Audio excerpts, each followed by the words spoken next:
Just some more information about DataMine for you. We've been partnered up with the mining industry for a while now, just over 40 years.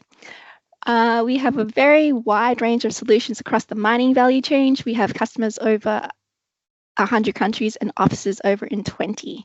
We endeavour to provide you, our clients, with the best support globally and locally. Once again, here's a slide with everything that we offer across the mine value chain. We have various solutions for exploration, geology, planning, operations, ESG, so environmental, social, and governance, as well as intelligence.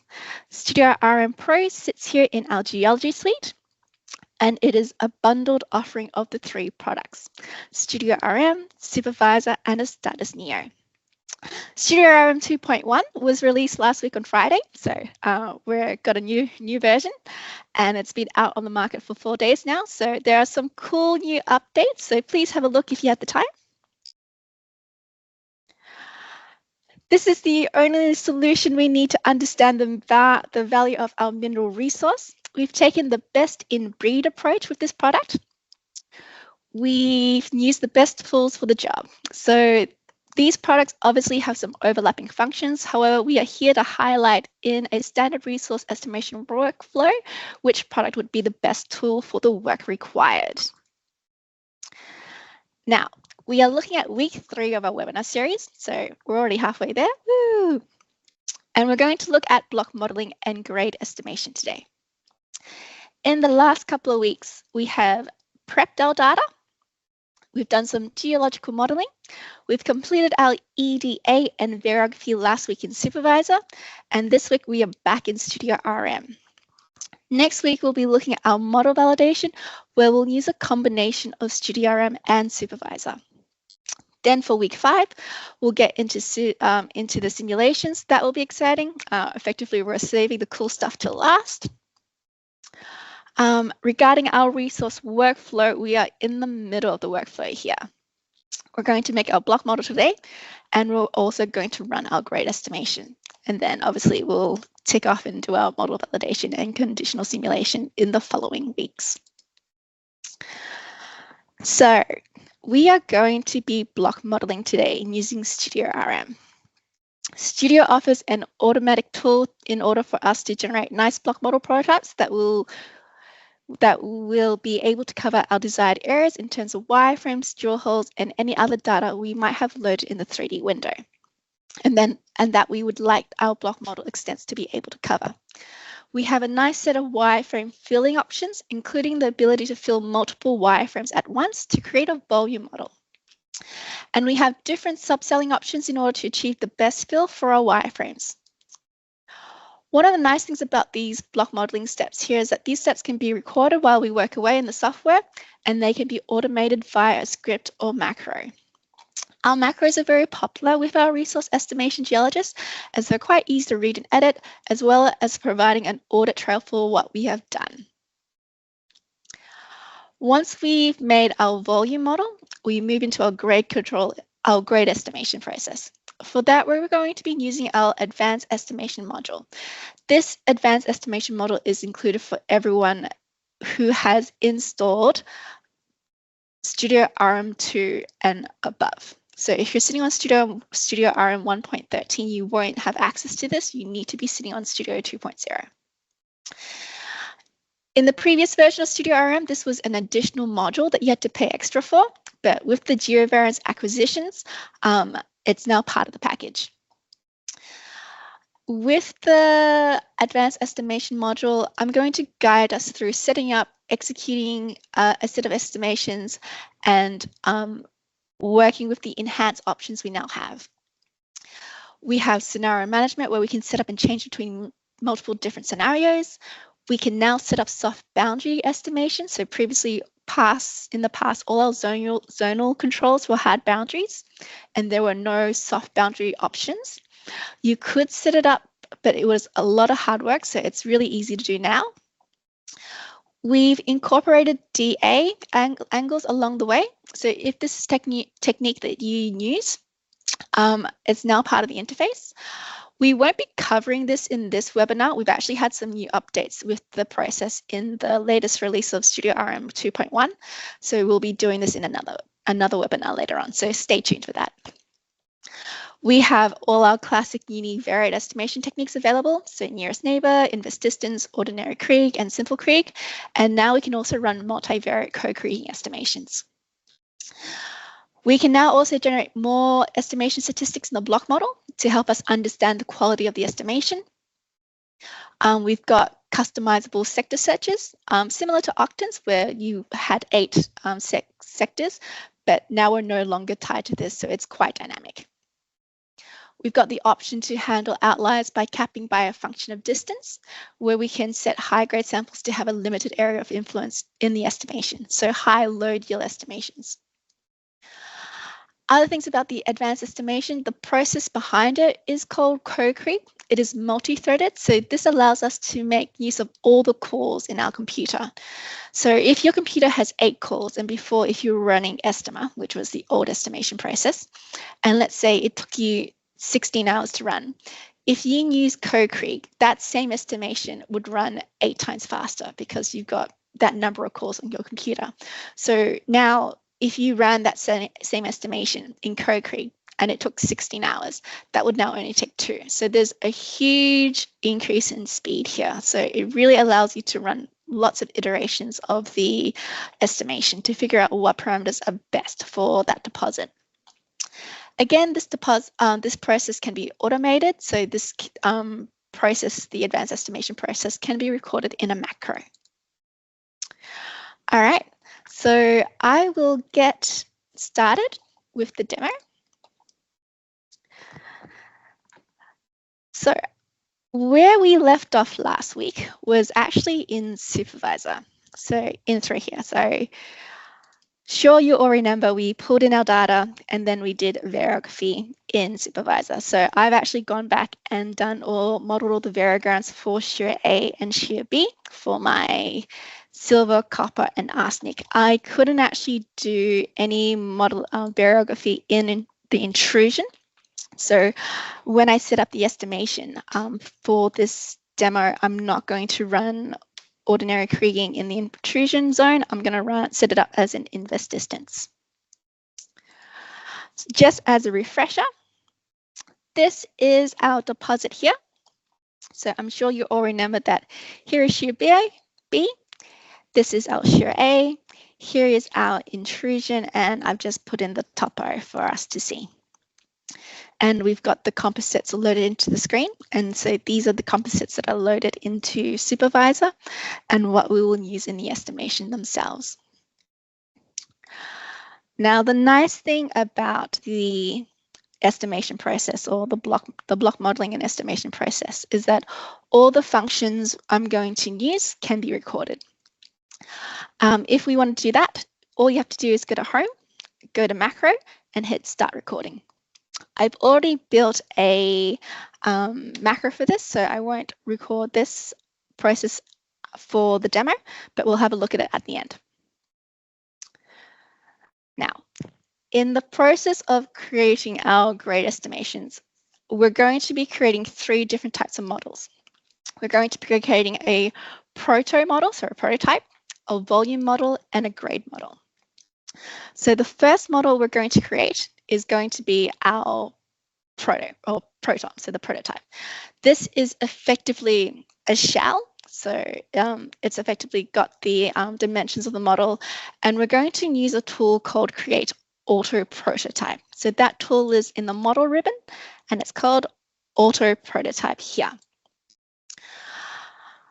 So in the top left-hand corner, it's asking for my cell size, which effectively is my parent size. So I'm just going to change that to 5 by 5 by 5.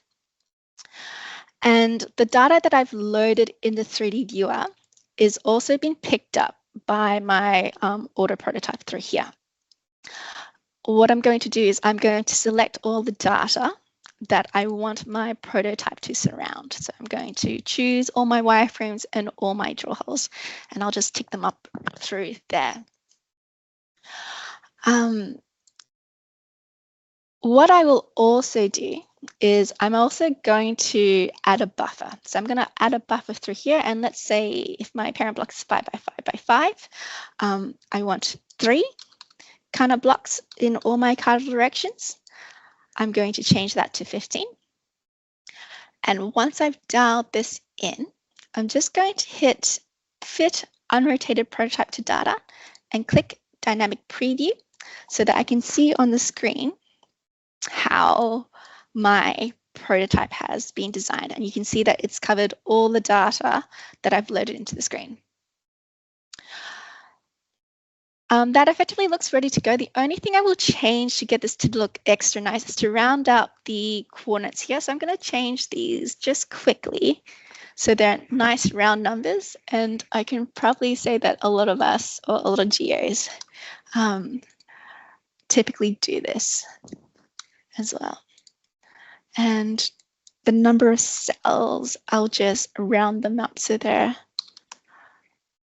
nice and round. So once I've dialed all those in, that looks good.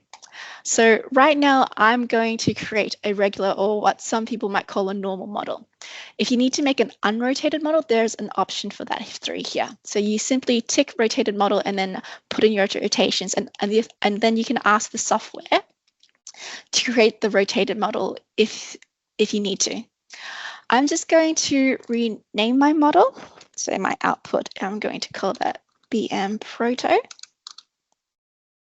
And once I'm happy with that, I'm just going to click OK.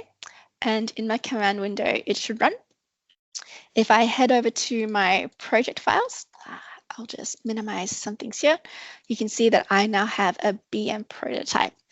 Now, if I double click on my BM prototype when I open it up, it's empty. And a lot of new users, when they first see this, it's a little bit disconcerting because there's nothing in there.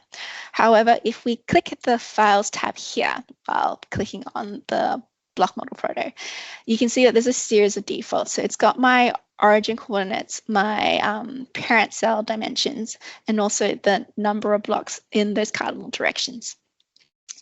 And I'll just head over, and if I click and drag my BM prototype into the screen, you can see that it's surrounding all my data.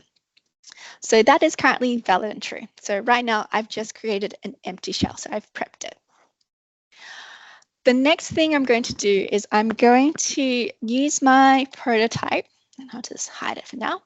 And I'm going to now fill my all wireframes with blocks.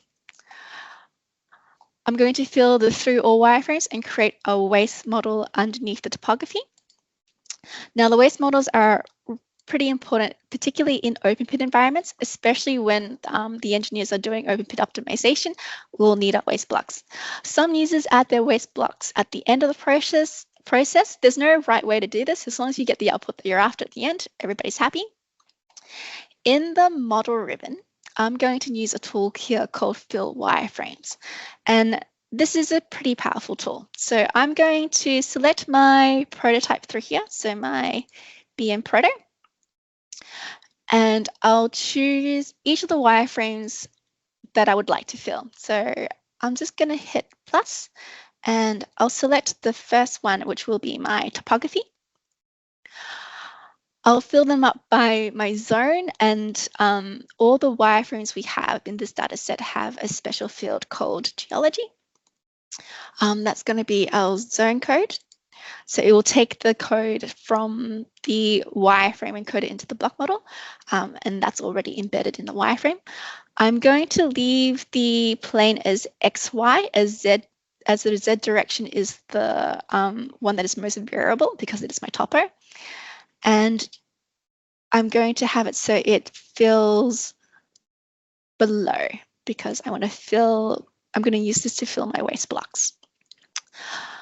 You can also set a default density, and I'm going to set that up as 2.65. Since this is a topo, you can see that there's a topo tick box here, and I'm going to tick that on. What this will do is that it will remove any blocks above the wireframe. Now, on the bottom of this, we have our subcelling, and there's actually two methods. So there's the subcelling by define the number of subcells and use the dip of the wireframe. We're just going to focus on this one for this demo. Now, Here we can set up the number of subcells per parent block inside the wireframe. So this means that when a block hits the wireframe boundary, if it needs to be broken up into smaller pieces in order to get a better fill along the wireframe, what are the minimal size of those pieces? So what we're entering here is the number of subcells per parent cell in each of these three directions rather than the size. So given that my parent block was 5 by 5 by 5, that's what I defined in the proto. In the case for this, along my X and Y, I'm going to type in 2. So this means that the smallest size that I can get to in my X direction will be 2.5, and for my Y will also be 2.5.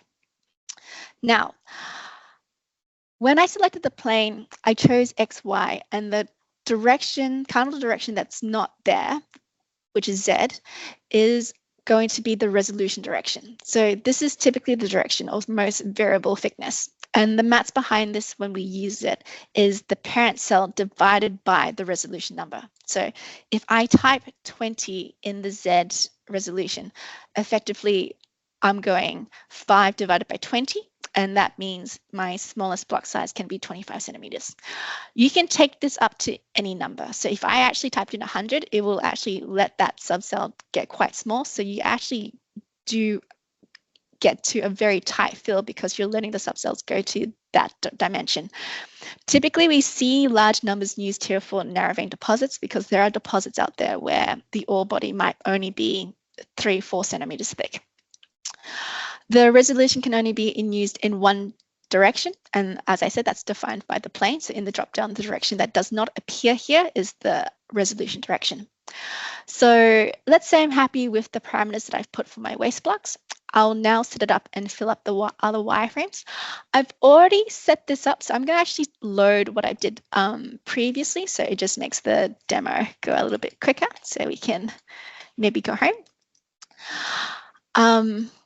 So I've got my topo, shear A, B, and intrusion.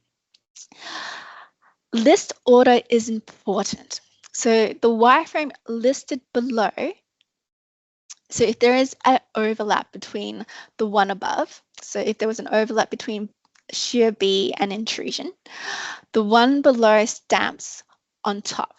So the priority order is bottom top. I'm going to accept this for what it is because I'm satisfied with what I've done. I will create another block model, which will be my block model volume. And I'm also going to tick the box to optimize the subcell here. So this is going to optimize the volume model. We do recommend this as an option because what it will do, it will combine together subcells that live inside the same parent cell to make the fewest number of subcells possible where geometrically appropriate. Subcells that have different zone coding, so if the zone code is different, they won't join. I'm going to click apply. I've made one before, so I'll just overwrite it. And as it ticks along, we'll just sit here and wait patiently. Does take a little while because I've used some tight subcelling.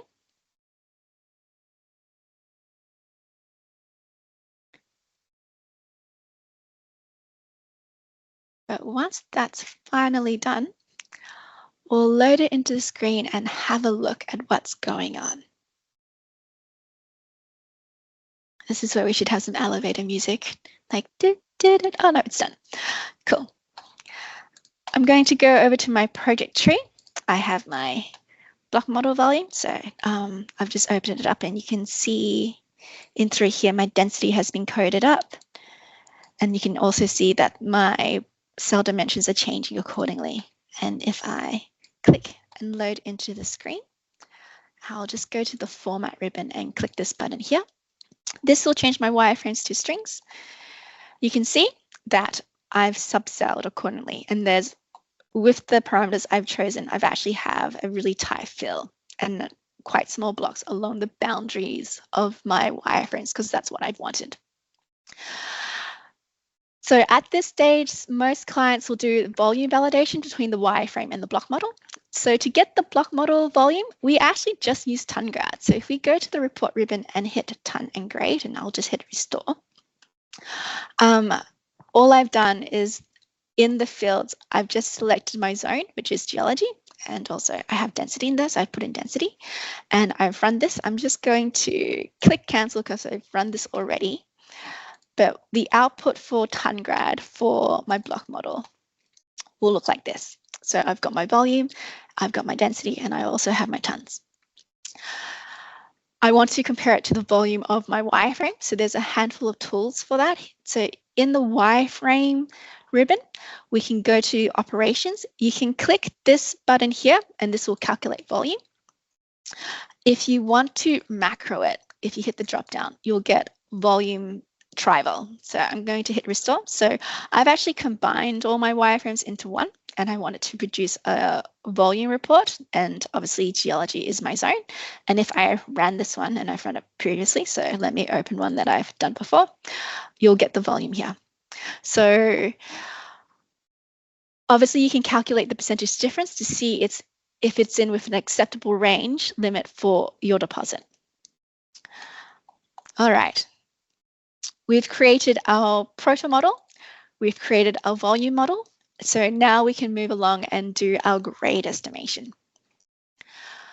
Hopefully everyone by now is using Crow Creek. If you're not, you are missing out. It's a pretty wicked tool. To run the advanced estimation module, we want to head over to the estimation ribbon, or the estimate ribbon. In the estimate ribbon, we're going to click advance. And what we should have is this interface here.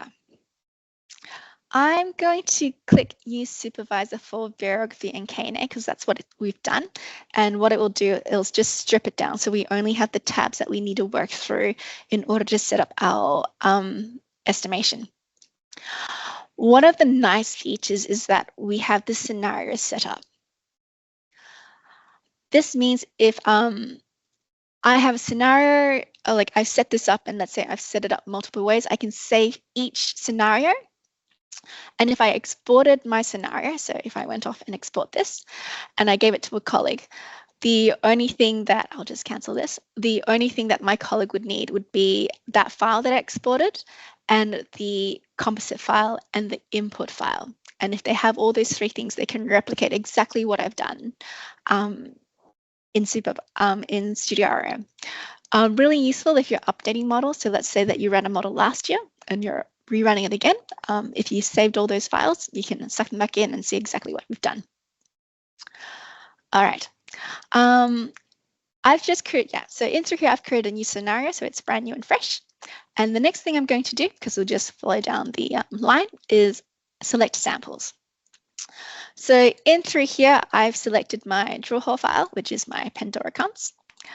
And what I will do, oh no, it's having a heart attack. And it's back. Nice save. I'm gonna untick BO because I don't need that.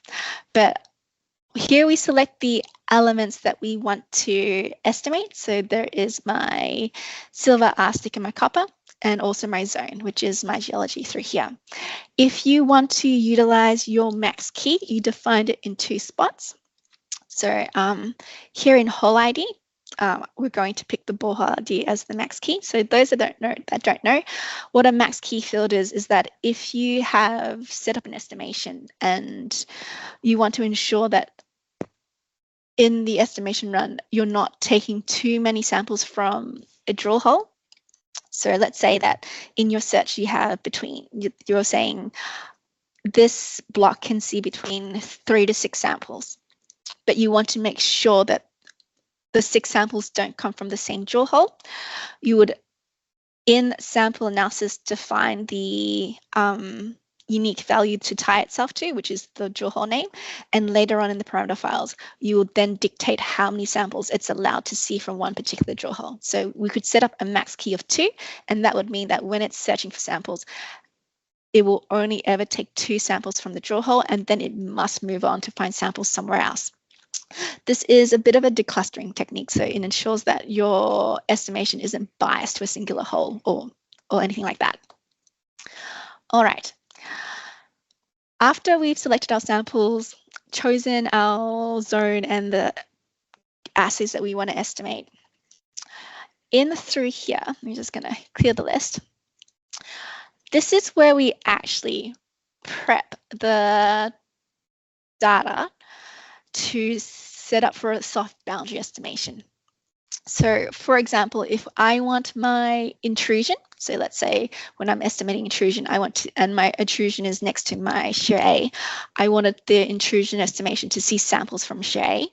I would select my two zones, I would add those zones together, and this is now what we call a custom boundary. This custom boundary can then be referenced later on in our estimation parameter to be used. So this means that for my intrusion, once I've prepped this and once I've referenced this, I'm allowing the intrusion zone to see samples from the intrusion, see samples in the drill holes that are coded as intrusion and coded as shear A. Please note that currently this is an all or nothing. So what I mean by this is that you cannot set a distance limit on the soft boundary estimation. It's on the roadmap to be included, but you cannot set a distance restriction. So you either see all the samples or you don't see them at all. We have our bivariate statistics. So they're just additional stats that you can look at if you want to in through here. So it's broken down by different zones. We won't hang out too much about there, mainly because we do all our stats over in Supervisor. And what we're going to do is we're going to select our prototype. And yeah, so the prototype we're going to use is our volume model, and our output model is going to be BM estimate week 3, because we're at week 3 of the webinar. This interface is where we would run our DA, which we'll cover in another webinar. I'm going to hop over to parameters and I'll just clear all of this. Now, if you already have parameters to use, simply reference them and import them.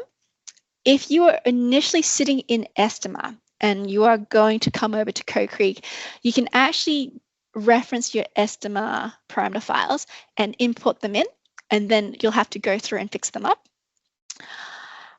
If you are, and I'm just going to clear this because I've got data that I don't want. And we are not using Estima, and we are sitting on import. So last week in Supervisor, we exported the variography. So if we wanted to use that file, we could indeed reference that variography file that we exported last week. But the nice thing about the UI interface and the fact that Supervisor and CRM work well together is that I can import the whole entire Supervisor project into the UI interface, and it will do a pretty good job of filling all my parameters in. So in through here, I have my estimation parameter, my variogram parameter, and my search parameter. If I've done all my variography in Supervisor, I can go back up to Scenario Setup. I can click Import. I can find that Supervisor project where I did all my variography and click Open, and it will import. And so when it imports, what it does is that it actually builds everything for me. So that's really nice about the Supervisor and Studio RM setup. Now, in my Supervisor project, if I just quickly load it up for you, it's a very clean project, and I only done the variography for shear A and shear B. So you can see that nothing has been pulled in for the intrusion model. And I said before with the intrusion that I was actually going to set it up so that I will run an inverse distance. I'm not going to set up all the estimations because we'll be here for a while. So I'm actually going to clean this up. So the only thing I need to be worried about is going to be copper. Okay, so I have my copper for shear A, my copper for shear B, and then I'll add a new estimation, and this will be copper for intrusion. Cool. So with the supervisor input, it's done a great job. So it's an ordinary Krige model, it's a parent cell estimation.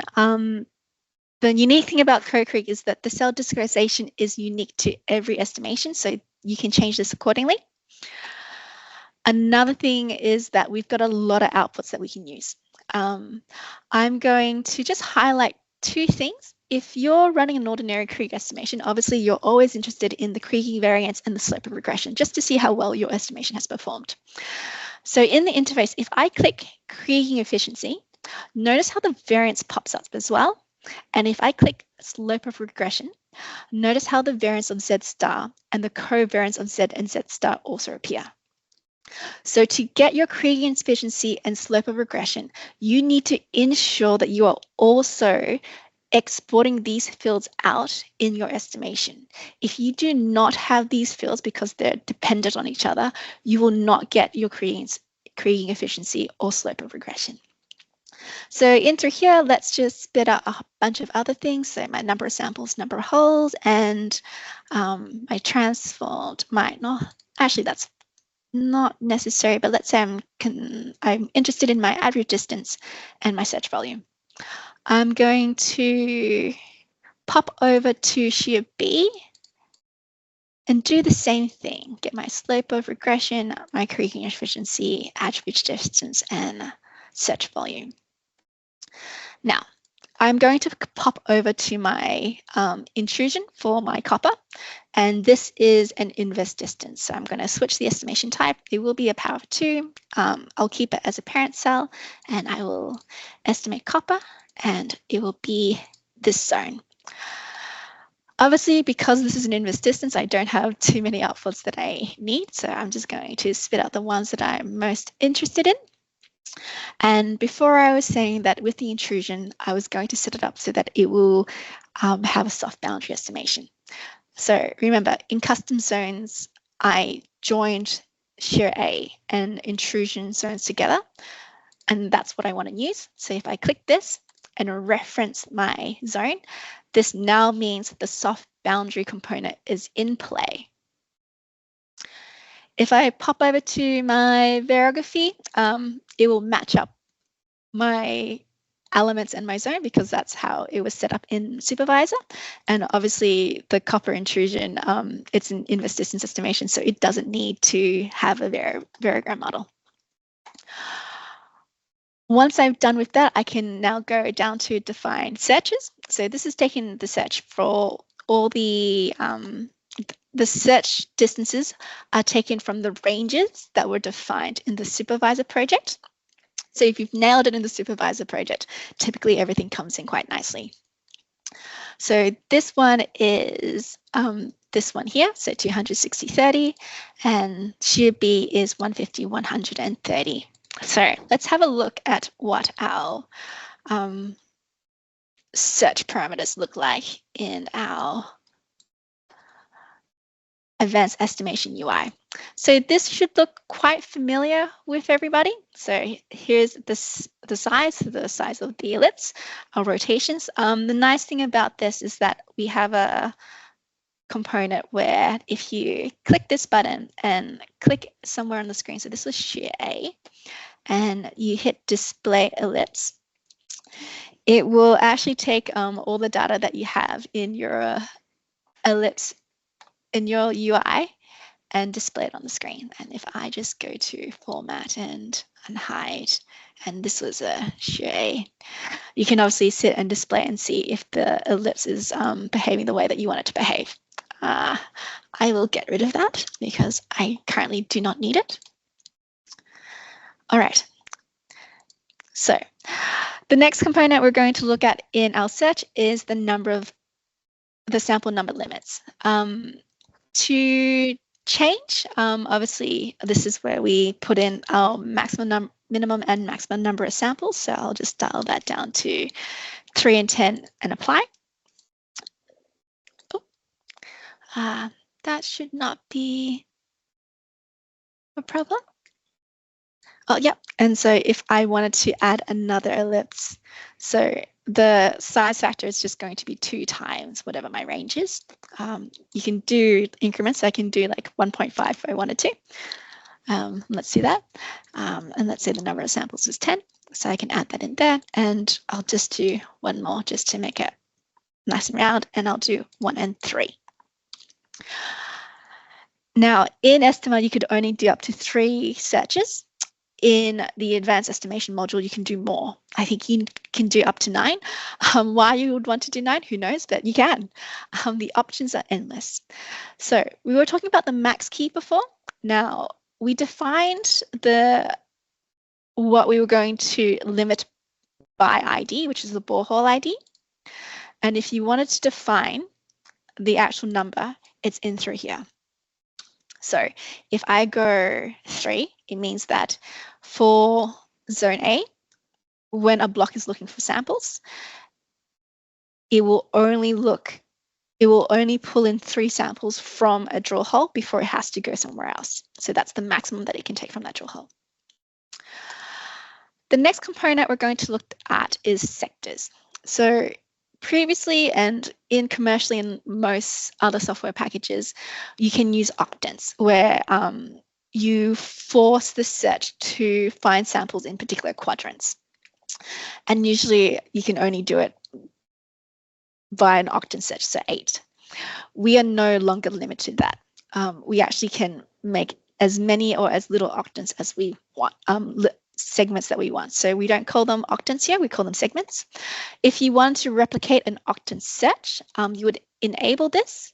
The number of sectors you would have is 4. So it's like splitting a mandarin into 4 pieces and then cutting that horizontally.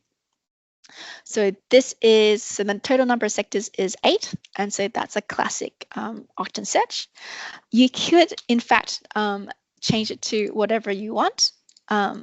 So if I wanted 6 and then divided it, I could have 12. So the options are endless when it comes to the sector searches here. The other useful component is Outliers. So this is available in 2.0 and the anisotropic component is only available in 2.1. So the version that was released 4 days ago. So instead of just top cutting your data, if you've done the proper analysis and if you wanted to, you can actually set a high or low yield restriction. So you limit the influence of a grade above a certain threshold and how far it has in terms of the impact of the estimation itself. So in DataMine, you have 2 options. You have high or low, but you can either replace the value or exclude the value. What that means, and I'll just minimize this for now and go across a couple of slides. So if I do a high value replace and the grade is 20 and the distance is 30, so this is a cap and replace. What that means is that if block 1 is within the 30-meter radius, which is what I've done through here, because I'm doing an isotropic search, so it's a beach ball. If you do an isometric, you can set any dimension that you want. But if that block falls within a 30-meter radius of a sample that is greater than 20, it will see the value of that sample. So it will see the true value of 100, and then that other sample over there, it will see the true value of 50. However, in block 2, because it's outside of that 30-meter radius, it will not see the true value of 100 because it's outside the field of influence and will only see a value of 20. So you're just managing how your metal is smearing. So that's a cap and replace. If you choose to do an exclude, what that means is that we do not see that sample at all, and it will go search for a sample elsewhere. So that's just something to consider when you're setting up your estimations. There are now other methods you can use to manage those high grade samples. I'm going to leave that alone because I'm not too concerned about it. And I won't replicate anything, and I'll just apply the same search from shear A into shear B, simply because I can. And once we've dialed all that in, we can effectively set and run the estimation. I won't run it because it will take a while, but I've conveniently prepared one previously. So if I go back to my project tree and pull in my block estimation, this is the output that we should get. Actually, I have had some templates that might look nicer. Block model copper. And because my waste has not been estimated, they've become absent. So this is the output of that estimation that I set up. Now, I'm just going to double click in it, this file. So you can see that I've got lots of outputs. This is all waste, and I'll just scroll back down so that you can see other things. And I've got tons of fields. So for my shear A, my copper hasn't estimated in that area, but I have my copper estimated in shear B. You can see I've got all these fields, which are great for me as the resource geologist to interrogate how the model has performed. But obviously all our models, we need to clean them up as a final product to either give to our production geologists to use or give to the engineers for optimization. And really they don't need to view any of this stuff. So we would obviously want to clean it up. One way to clean it up, well, the main way to clean it up is by using the extra statement. So extra, where that lives is in our data ribbon. It's called expressions. This is a really powerful tool in the sense it's like the equal symbol in Excel. So you have a wide range of techniques that you can use. I'm just going to hit restore and click OK. Yep, I'll replace this. And I'll just want to tell you what I've done. So to clean up my model, what I've done is, like, if copper was absent, I was going to replace it with a lower detection limit. And I would only want an output that had my key field. So I'm resaving, making a copy of the model and just saving the fields that I want and removing the ones that I don't want. So that would get run. And once I've run that, what would happen is I'll get a nice clean model, with only the fields that the people need to see. And that is what our end product would look like. Something I will highlight, mainly because it's a new feature. I'm just going to change the template to geology. I'll enter here and give it some time to load. Okay, so this is my geology loaded by blocks.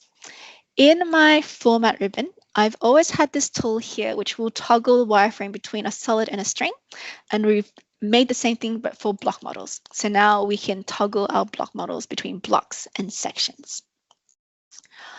All right, so that's the end of our demo.